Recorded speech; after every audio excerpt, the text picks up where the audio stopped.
So जय गणेश मंडळी, सर्वांचं स्वागत आहे बाप्पाची गाथा प्रेझेंट्स दी मोर्या टॉक्स मध्ये. आणि आपला दी मोर्या टॉक्सचा आज भाग 8वा आहे, म्हणजे एपिसोड 8 आहे.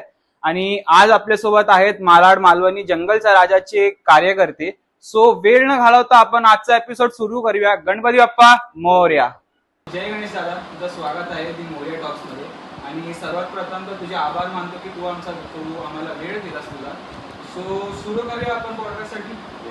सो माझा म्हणजे आपण मंडळाची जर्नी तर ऐकणारच आहोत, पण माझा पहिला प्रश्न असा आहे की गणपती तुझ्या मंडळासाठी काय आहे? प्रथमतः मी जंगलचा राजा मालवणी जंगलचा राजा मित्रपरिवारातर्फे आपल्या मनापासून आभार मानतो. आपण आपल्या पेजच्या माध्यमातून मालवणीच्या आमच्या मंडळाला रिप्रेझेंट करण्यासाठी ज्या पद्धतीने आमचे जे सोशल मीडिया पेज सांभाळणारे आहेत शिवम महातो यांच्या माध्यमातून कनेक्ट केलं आणि आज तो दिवस उगवला. सो मंडळाच्या वतीने सचिव म्हणून मी आपल्या टीमचं मनापासून स्वागत करतो प्रथमतः. त्यानंतर तुमचा जसा प्रश्न आहे की गणपती आमच्यासाठी काय आहे, याच्या मागे सांगायचं झालं तर आपल्यासाठी तो आराध्य आहे. आणि प्रत्येक कार्याची सुरुवात करताना इथे विभागामध्ये असू द्या किंवा वैयक्तिक जीवनामध्ये आम्ही जंगलच्या राजाच्या नावाने सुरुवात करतो आणि ते काम यशापर्यंत जातं. सो आमच्यासाठी आराध्य असणारा देव प्रत्येक कार्यामध्ये आम्ही त्याला स्मरण करत असतो. सो सुरुवात करूया. खूप छान वाटलं गणपती तुझ्या मंडळासाठी काय आहे ऐकून, आणि सुरुवात करूया तुझ्या मंडळाची जर्नीसाठी. सो पहिला माझा प्रश्न असा आहे की मालाड मालवणी जंगलचा राजा या नावामागील स्टोरी काय आहे आणि मंडळाची सुरुवात कशी झाली?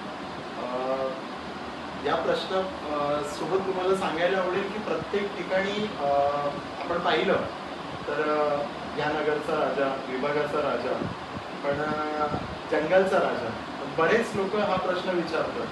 सो मंडळाने आतापर्यंत जी जर्नी कंप्लीट केली त्यामागे तुम्हाला सांगायचं झालं तर 1994 साली सुरुवात झाली मंडळाची. आणि यामध्ये विविध धर्माचे लोक होते. विविध धर्माचे मी सांगायला आवडेल त्यामधली काही मोजकी नावं आज मला लक्षात आहे तुमच्यासमोर प्रेझेंट करतो. पीटर दादा म्हणून होते, इब्राहिम म्हणून होते, प्रदीप बी सिंग आणि आर्यू सिंग होते. या सगळ्या म्हणजे RB यादव म्हणून त्यांचं नाव घेऊ इच्छितो. या सगळ्या लोकांनी जुन्या काळात मंडळाची सुरुवात केली. आणि इकडे विरळ वस्ती होती. विरळ वस्ती म्हणजे बाजूलाच आपल्या 50 मीटर 100 मीटर अंतरावर महाराष्ट्र शासनाची एक भिंत आहे आणि जंगल फॉरेस्ट एरिया बोलतो. सो गणपतीची सुरुवात झाली आणि सगळीकडे आपण नाव ऐकतो या नगरचा राजा. सो त्यावेळेसच्या कार्यकर्त्यांनी आपला पण बाप्पा राजा आहे म्हणून जंगलचा राजा या नावाला म्हणजे ही टायटल म्हणून वापरण्यास सुरुवात केली. आणि तेव्हापासून आजपर्यंत आम्ही ते जंगलचा राजा म्हणून हे करतो. दादा तुझ्या मंडळाची सुरुवात कशी? सुरुवात सांगायची झाली तर मंडळाच्या जुन्या कार्यकर्त्यांना इच्छा होती मनापासून की आपण सुद्धा गणपतीची स्थापना करावी. पूर्वीच्या काळात मालवणीमध्ये तेवढे फार मंडळ नव्हते. आज मंडळाला 3 दशकं पूर्ण झालेली आहेत. सो त्यावेळच्या कार्यकर्त्यांनी असा विचार केला की आपल्या विभागामध्ये आपल्यासाठी एक हक्काचं मंडळ असावं ज्या ठिकाणी आपण आपल्या आराध्य असणाऱ्या गणपतीचं पूजन करू शकतो. सो त्यावेळेसच्या कार्यकर्त्यांनी ती स्थापना केली आणि ती परंपरा आजही कायम आहे. सो दादा माझा दुसरा प्रश्न असा आहे तुझ्याकडे की जसं आम्ही ऐकलं की 10-12 फूटची तुमची मूर्ती असते, बरोबर, आणि एवढीशी जी म्हणजे जेवढी छोटी गल्ली आहे त्याच्यातनं तुम्ही ती 10-12 फुटाची मूर्ती आणता कशी, म्हणजे मॅनेज कसं होतं याचं? हा प्रश्न देखील चांगला विचारलाय तुम्ही. यामध्ये सांगायचं झालं तर पूर्वी 2010 पर्यंत हातगाडीवर आम्ही मूर्ती घेऊन यायचो. पूर्वी या मूर्तीचा जो म्हणजे हाईट आपण म्हणतो, मूर्तीची आपल्या बाप्पाची हाईट जी होती ती 7.5 फुटांपर्यंत होती. मग त्याच्यानंतर 2010 नंतर आलेल्या कार्यकर्त्यांनी प्रबळ सोबत आणि विविध संकल्पनेसह मंडळात काय आपण नवीन करू शकतो यासाठी सुरुवात केली. तो सुरुवात करताना 2010 साली आपल्याकडे आली 4 फुटाची ट्रॉली. पण त्याच्या अगोदर जे जुने कार्यकर्ते होते आम्हाला गंगारामच्या म्हणजे 8 नंबरवरून तुम्ही ज्यावेळेस याल तर गंगारामच्या इथून एंट्रान्स आहे, तर उचलताना मूर्ती त्या हातगाडी सोबत उचलायची, सोबत आतमध्ये घ्यायची त्यावेळेस आपल्याकडे 100 ते 50 मीटरचा एक रस्ता आहे. तो रस्ता क्रॉस करायचा आणि त्या 4 फुटाच्या गल्लीतून बरोबर मॅनेज करत पत्रे आणि या सगळ्या गोष्टी बघा. आपण दुसऱ्या ठिकाणी गेलो, लालबाग परळला गेलो, तर तिकडची लोक बरीच कोऑपरेटिव्ह आहेत. माहिती आहे त्यांना की इथे ही परंपरा आहे सुरू म्हणून. सो त्या ठिकाणी तुम्हाला हे आढळणार नाही की पत्रे बाहेर काढणं, वटा बाहेर काढणं. त्या ठिकाणी हे आवर्जून आढळतं. आम्ही बघतो ते दरवर्षी, पण आता मंडळाचे कार्यकर्ते ऍक्टिव्ह आहेत म्हणून त्या गोष्टी दिसत नाही. तर त्यावेळेस हातगाडी सोबत मूर्ती आणणं. 2010 नंतर आम्ही ट्रॉली तयार केली. आता आम्ही मध्ये पण रस्ता खराब असतो, म्हणजे एक रस्ता असा आहे की उतारामध्ये आहे. उतारामध्ये रस्ता असताना काय करायचं, तर मंडळाचे 20-25 कार्यकर्ते ट्रॉली सकट मूर्ती उचलतात. ट्रॉली सकट मूर्ती उचलतात आणि बॅलन्स करून ती मूर्ती 20 मीटरचा आहे ना आम्हाला चालत ट्रॉली सकट घेऊन येतो. आणि त्यावेळेस ते आम्हाला आत्ता कॉन्क्रीट रोड, CC रोड या ठिकाणी झाले आहेत मालवणीमध्ये पाहायला गेलं तर. त्यावेळेस ते 2010 पासून असा 200 मीटरचा आमचा खडतर प्रवास आहे. आणि मागच्या वर्षी ते व्हिडिओ बरेच व्हायरल झाले होते की 4 फुटाच्या गल्लीतून येतो 12 फुटाचा बाप्पा. त्या गोष्टीचा आम्हाला अभिमान आहे आणि मंडळाच्या कार्यकर्त्यांचा त्यामध्ये फार मोठा वाटा आहे. ट्रॉली सकट ट्रॉली मूर्ती सकट उचलणं मूर्ती म्हणजे. उचलणं. आणि माझा असा प्रश्न आहे की मंडळामध्ये असं नाही की कुठल्याही मंडळामध्ये असं काही प्रॉब्लेम नाही, बरोबर. पण असं तुझ्या मंडळामध्ये कधी असं कुठलं प्रॉब्लेम झालं ज्याच्यामधनं तुम्हाला बाप्पांनी वाचवलं असं? 2013 साली मंडळाचा पहिला दिवस होता. नवीन कार्यकर्ते, उत्साही कार्यकर्ते म्हणून आमची म्हणजे सुरुवातच होती. त्या काळात आम्ही देखील म्हणजे काही गोष्टींचं मॅनेजमेंटची माहिती नाही. आम्ही बघतो आहोत मोठ्या दादांना वर्गणी कशी मागायची, काय कसं मॅनेज करायचं, आगमन. आणि त्यावेळेस या सगळ्या गोष्टी नव्हत्या की आगमनोत्सव आणि आता ज्या पद्धतीने आपण एक एक इव्हेंट मंडळाचे मॅनेज करतो आहोत त्या गोष्टी नव्हत्या. तर 2013 साली आगमन होतं. आगमनाला आम्ही DJ वगैरेची योजना केली होती आणि बाहेरून एक कोणता व्यक्ती, त्याचं नाव मला सध्या आठवत नाही आहे, त्या व्यक्तीने थोडंसं इथे हे केलं होतं, म्हणजे काय म्हणतो आपण त्याला, गोंधळ केला होता डीजेमध्ये. आणि त्यावेळेस थोडंसं असं झालं होतं की DJ बंद करणं, डीजेवाल्याला ताब्यात घेणं, मग पोलीस स्टेशनमध्ये जाणं, या सगळ्या प्रकरणांमधून तरी बऱ्याच गोष्टी अशा होत्या. त्यावेळेस आम्ही लहान होतो, म्हणजे कॉलेज आणि या सगळ्या गोष्टी नवीनच एकदम 8वी-9वीला असतो त्यावेळेस. सो घरच्यांनी पण, अरे तुम्ही या ठिकाणी मंडळात जाता, अशी सगळी गोष्ट तुम्हाला माहितीच आहे. घरच्यांना असं वाटतं की आता इथे जाईल, राडा होईल, तो पोरगा आज ना उद्या येईल, अशा सगळ्या गोष्टी. तर त्यावेळेस ते एक असं प्रकरण होतं. पण त्याच्यानंतर अशा काही गोष्टी झालेल्या नाहीत का, तर मंडळामध्ये डिस्प्यूटच्या ज्या असतात, आपापसात कधी कधी मतभेद होतात. मतभेद झाले पाहिजेत, मनभेद नाही झाले पाहिजेत. माझ्या मते कुठल्याही मंडळामध्ये होऊ शकतात. एखाद्याचा एखाद्या विषयावर विचार वेगळा असू शकतो, राईट. सो तेच आम्ही जपतो. आम्ही मॅजॉरिटी म्हणजेच मंडळ या गोष्टींकडे जास्त लक्ष देतो. अभिमानाने सांगायला आवडेल की मिक्सअप आहेत आमच्याकडे बरीच लोक. 60 to 70% आमच्याकडे बिहारचा क्राऊड आहे, नॉर्थचा क्राऊड आहे, त्याच्यानंतर आपली मराठी पोरं आहेत. पण कुटुंबासारखे आम्ही एकत्र राहतो. बाप्पा असताना आणि बाप्पा गेल्याच्या म्हणजे 4 महिने तर आम्ही त्या ठिकाणी तयारीला सुरुवात, संकल्पना यामध्ये. तर बाप्पा नसताना देखील आमच्या पारिवारिक संबंध आहेत, ते संबंध आम्ही जपतो. आणि त्या पद्धतीनेच बऱ्याच ठिकाणी विविध मंडळांकडून, मालवणीच्या किंवा जे मोठे पेजेस आहेत आज आमच्याकडे, तुम्हाला माहिती असेल तर मालवणीचा गणेशोत्सव वगैरे, त्यांच्या माध्यमातून देखील यासाठी आम्हाला बऱ्याचदा प्रोत्साहन मिळतं की तुमची ताकद तुमचे कार्यकर्ते आहेत, तुमचं मंडळ आहे. सो ते आम्हाला अभिमान वाटतं त्या गोष्टीचा. दादा, जसं तू बोलला होतास की मालवणी मालाडमध्ये असं कुठलं मंडळ आहे जो तुझ्या मंडळासोबत म्हणजे बॉन्डिंग खूप चांगली आहे मंडळाची? तसे तर मालाडच्या म्हणजे आपल्या मालवणीमध्ये आहे ना, सर्वच मंडळ त्यांचं बेस्ट देत असतात आणि सगळ्यांसोबत आमचे चांगले संबंध आहेत आणि ते संबंध आम्ही जोपासत असतो. 8 नंबर विभागामध्ये पाहिले तर काही असे मंडळं आहेत ज्यांच्यासोबत एकदम घट्ट चांगले संबंध, म्हणजे जवळचे मंडळ आहेत. जवळजवळ माझ्या 200 मीटर अंतरावर, इथून जर आपण या ठिकाणी बघितलं तर इथे 100 मीटर अंतरावर असणारं मंडळ आहे. सो मालवणीचा लाडका असू द्या, परशुराम म्हणून आपण मागच्याच वर्षी त्याची सुरुवात झाली. मालवणीचं परशुराम ते देखील मंडळ आहे आपल्याला वेळोवेळी सहकार्य करणारं. त्यासोबत विशेष सहकार्य आम्हाला जे आहे मालाड मागीचा गणराज यांचं मिळत असतं. मागच्या वर्षी त्यांनी अत्यंत यशस्वी असा गणेशोत्सव मागीच्या वेळेस साजरा केलेला आहे. चांगल्या प्रकारचं उत्तुंग असं म्हणतो आपण, एक दर्जा म्हणून त्याला म्हणू शकतो गणेशोत्सव. आणि आमच्या विविध कार्यक्रमांमध्ये त्यांचं आम्हाला सहकार्य आहे. त्यांचे अध्यक्ष असू दे, त्यांचे कार्यकर्ते असू दे, त्यांच्यासोबत आपले जुने संबंध जरी असले पण जेव्हापासून त्यांनी गणेशोत्सवाची सुरुवात केलेली आहे ते जंगलचा राजा आपल्या हक्काचं मंडळ म्हणून म्हणतात. आणि अर्ध्या रात्री देखील आपल्या विविध कार्यक्रमांमध्ये असू द्या किंवा वैयक्तिक काही गोष्टी असतील त्याच्यामध्ये देखील त्यांचा सहभाग असतो. तुमच्यासाठी आमचं म्हणतात मागी झालं पण आता भाद्रपदमध्ये आम्ही तुम्हाला सहकार्य करू, अशा पद्धतीची त्यांची भावना आहे. आणि आम्ही नक्कीच त्यांचा आणि त्यांच्या या विचारांचा आदर करतो. सो मालाड मागीचा गणराज याच्यासोबत आमचे संबंध व्यवस्थित आहेत, चांगले. आणि दादा, गणेश उत्सव सोडून तुझं मंडळ कुठलं सोशल ऍक्टिव्हिटीज पण करतं? हा, गणेशोत्सवाच्या व्यतिरिक्त सध्याच 10वी-12वीच्या विद्यार्थ्यांच्या ज्या परीक्षा झाल्या त्याच्यामध्ये विभागातील काही विद्यार्थी असे आहेत, मध्ये आम्ही गणेशोत्सवामध्येच ड्रॉइंग कॉम्पिटिशन आणि छोट्या मोठ्या प्ले ॲक्टिव्हिटीज आहेत. त्याच्यासोबत आम्ही काही पथनाट्य करण्याचा पण प्रयत्न करत असतो. मागच्या वर्षी आम्ही शंभूराजेंचं जे एक ॲक्ट होता तो त्या ठिकाणी सुरुवात केली होती आणि ते दरवर्षी करण्याचा आमचा मानस आहे. त्यामध्ये काय असतं, मुलांना प्रोत्साहन मिळतं, लहान मुलांना.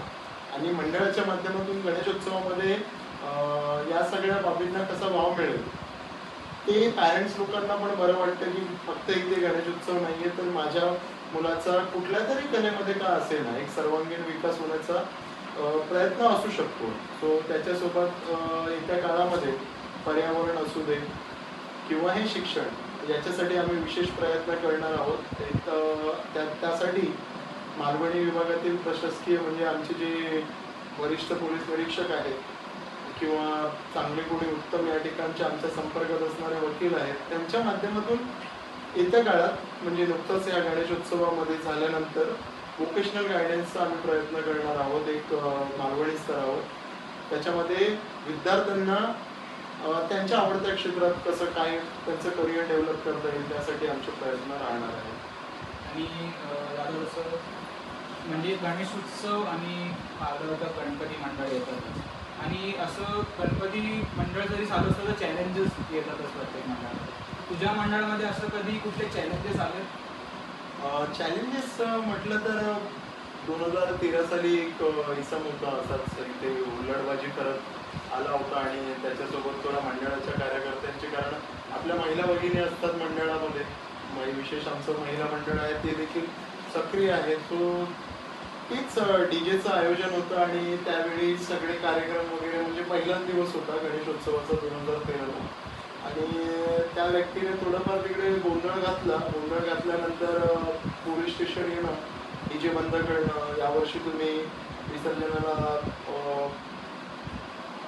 वाद्य जे आहे ते वाजवायचं नाही, या सगळ्या गोष्टी म्हणजे तुमच्या मंडळाकडे तुम्ही थोडंसं लक्ष ठेवा, कार्यकर्त्यांना दम देणं. तर थोडंसं त्यावेळेस एक नेगेटिव्ह विचार झाला होता. कोणालाही वाटतं की आपलं एक सोफिस्टिकेटेड जे जीवन आहे ते आपण जगावं, कशाला या सगळ्या भानगडीत पडायचं. पण नाही, मंडळाचे जे आमचे कार्यकर्ते आहेत, उत्साही कार्यकर्ते आहेत, सक्रिय कार्यकर्ते आहेत, त्यांनी त्यामधून सुद्धा निघून आजवर जी आहे ती परंपरा कायम ठेवलेली आहे. तो एक चॅलेंज होता आणि त्याच्यानंतर छोटे मोठे चॅलेंजेस तर येतच राहतात. सो ते आम्ही पार पाडत असतो यशस्वी. आणि दादा, एक मला असं ऐकण्यात आलं होतं की गेल्या वर्षी कदाचित तुमच्या मंडळामध्ये एक असं काहीतरी कमेंट आलं होतं, नेगेटिव्ह कमेंट आलं होतं, तर ते मंडळाने कसं फेस केलं होतं? आणि जसं आपण गणेश उत्सव आला तर गणपती मंडळ सोशल मीडियामध्ये ॲक्टिव्ह असतात, तर तुमचं मंडळ जे आहे सोशल मीडिया पेज ते कोण हँडल करतं? सोशल मीडिया सांभाळणारा जो आहे तो आमचा यंग कार्यकर्ता आहे.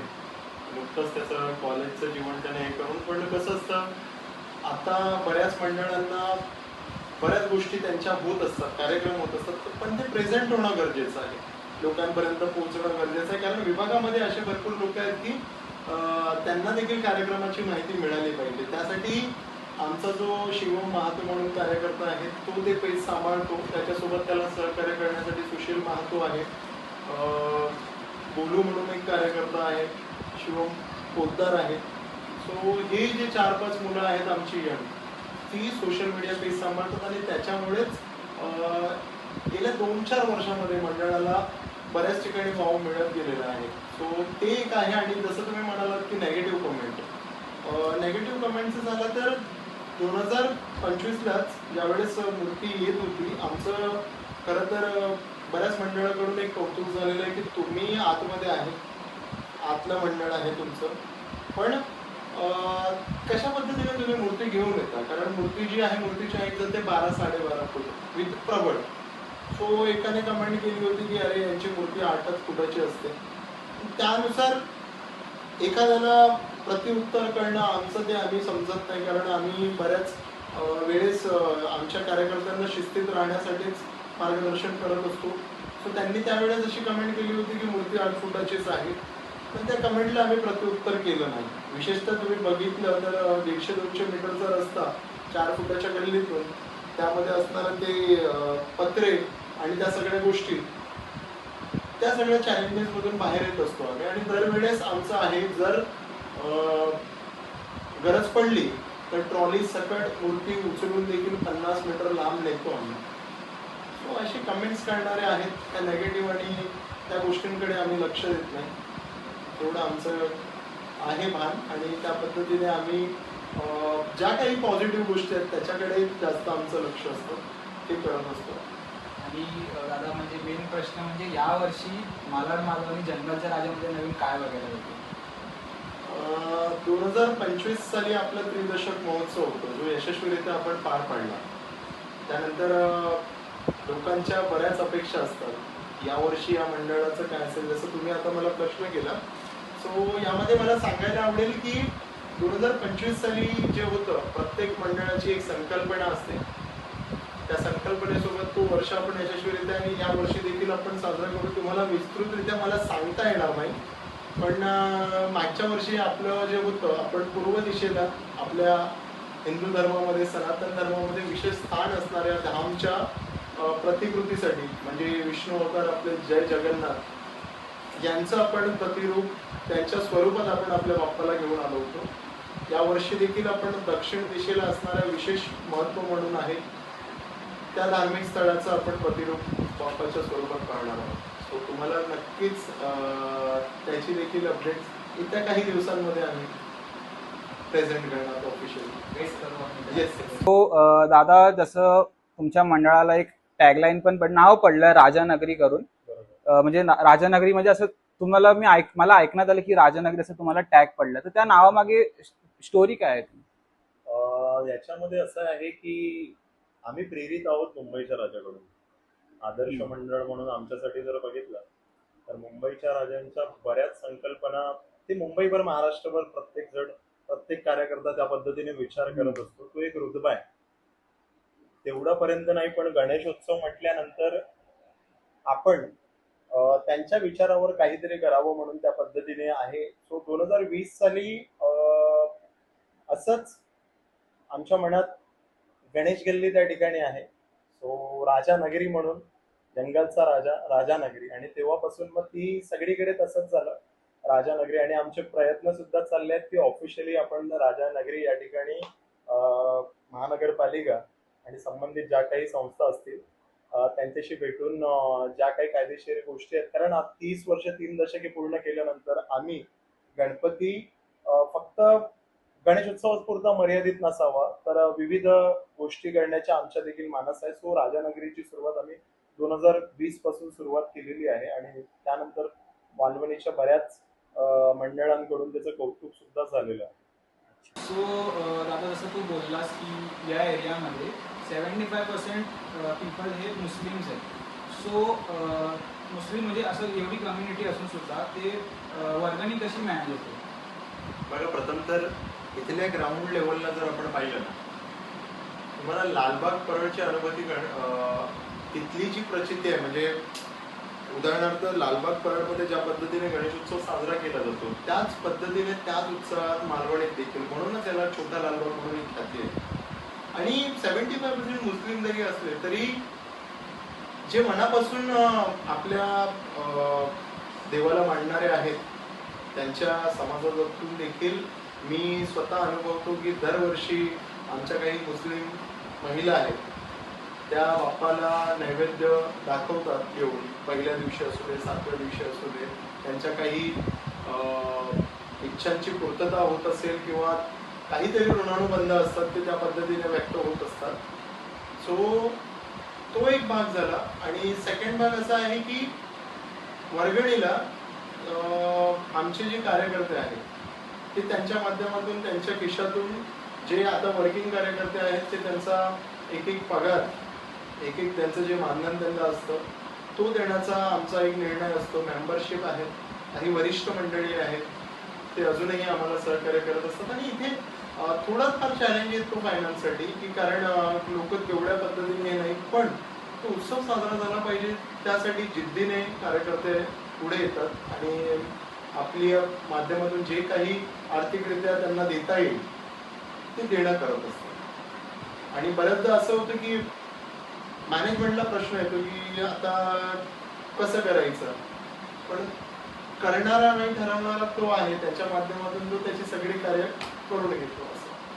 आणि दादा म्हणजे जे आता गणपती मंडळाचं सर्वात मोठं सपोर्ट म्हणजे कार्यकर्ते. सो तुझ्या मंडळामध्ये असं म्हणजे अशी कुठले कार्यकर्ते आहेत जे म्हणजे मंडळासाठी पूर्ण दिवस रात्र एक करून जीव घालवतात मंडळासाठी? प्रथमतः सांगायचं झालं तर मंडळामध्ये आम्ही काही जबाबदाऱ्या वाटून घेतलेल्या आहेत. का तर जसं जसं आपल्याला काही गोष्टी आपण शिकतो, मागच्या वर्षी आपण काही चुका केल्या त्याच्यामधून आपण शिकतो. सो त्याच्यासाठी आपल्याकडे काही असे कार्यकर्ते आहेत की आपण त्यांना विभागून दिलेले आहेत. जसं आपले पदाधिकारी आहेत, पदाधिकाऱ्यांचं नाव घेताना आपले अध्यक्ष महोदय श्री प्रशांत भाऊ डोके आणि उपाध्यक्ष जितूबाई यादव हे जे आहेत त्या बाहेरच्या सगळ्या गोष्टी मॅनेज करत असतात, ॲडमिनचं पार्ट बघत असतात.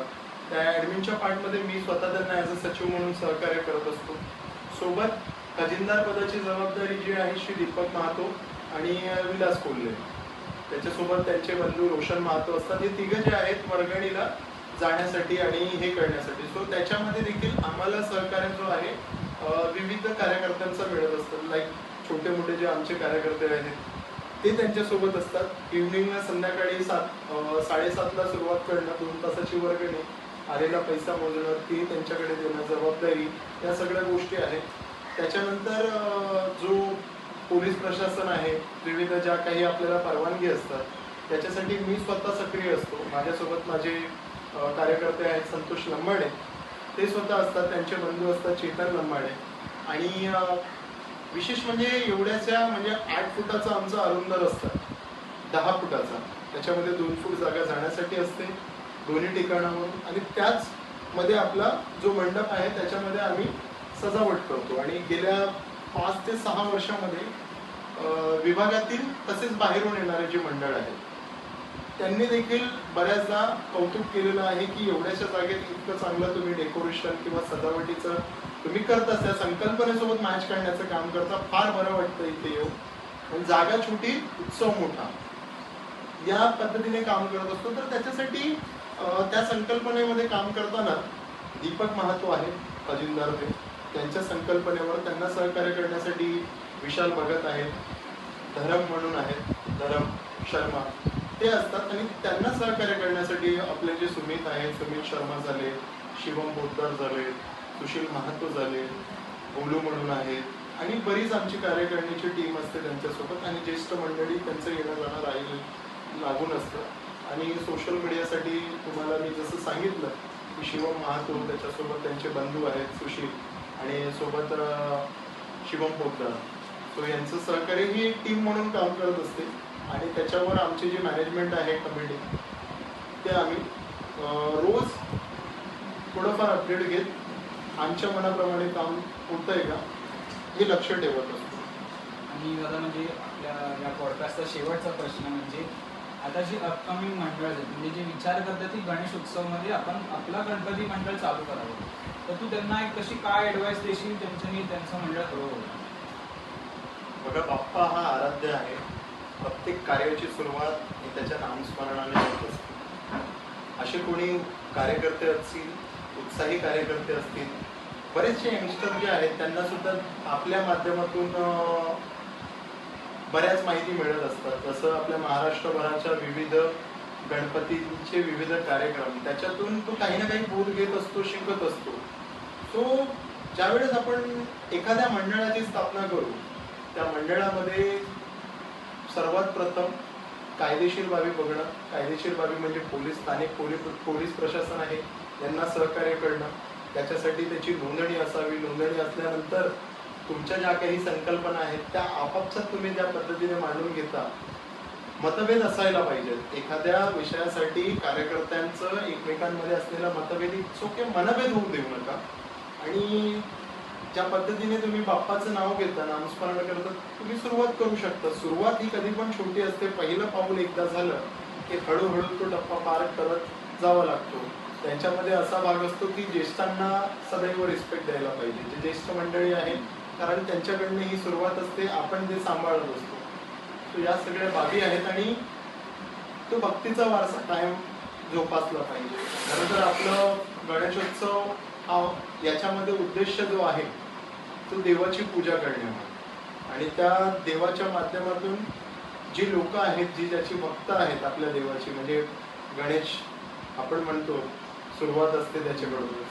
सो त्यांचा साक्षात तिकडे येण्यासाठी तेवढं आपण तिकडे स्वतःचं तनमन अर्पण करून स्थापना करतो. दादा, आमच्या पॉडकास्टमध्ये एक छोटासा गेम आहे, 1 वर्ड फॉर करू, ज्यात मी काही 5 मंडळांची नावं सांगतो. तुला त्याच्यावरती एका शब्दात उत्तर द्यायचं.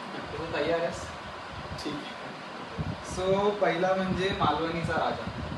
मालवणीचा राजा आदर्श मंडळ.